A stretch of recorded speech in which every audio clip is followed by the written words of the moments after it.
Marché en plein boom, le monde du vélo électrique tenait ses premières assises nationales à Chambéry, à l'initiative de la Grande Traversée des Alpes, pour une journée de conférences et de débats sur l'évolution des machines et sur les opportunités nouvelles offertes aux consommateurs.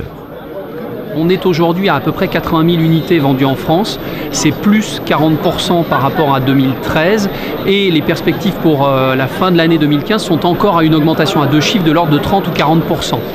En revanche, 80 000 unités rapportées aux 3 millions de vélos vendus en France par an. Donc vous voyez qu'on a encore une marge de progression qui est considérable.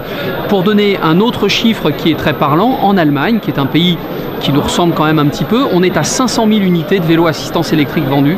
Donc vous voyez qu'on a cette perspective devant nous très favorable. Et la force du vélo électrique, c'est qu'il s'adapte aujourd'hui aux différentes pratiques, du vélo de ville au vélo de randonnée, en passant par le vélo solaire. On a en gros trois publics.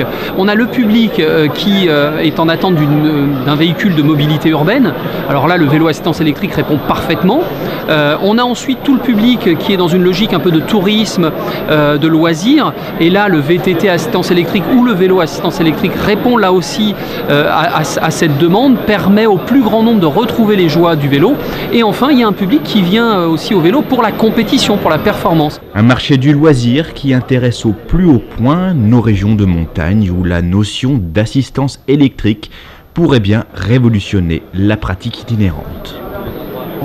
En fait, la montagne, c'est fabuleux. D'abord, avec le vélo électrique, on arrive à gommer un petit peu la pente, à attirer de nouvelles clientèles, à faire en sorte que les gens viennent en famille, entre amis, quel que soit le niveau. On a un terrain de jeu qui est fabuleux, à la fois pour l'exploit sportif, y compris à vélo électrique, puisqu'on sait qu'il faut quand même continuer à pédaler, et puis aussi pour la découverte de nos paysages naturels, culturels. Qui ne rêve pas, que ce soit à vélo ou à vélo électrique, de monter le Galibier, de faire l'Alpe d'Huez. Et bien ça nous est offert par le vélo électrique, donc on est très très heureux que ça se passe ici à Chambéry en Savoie.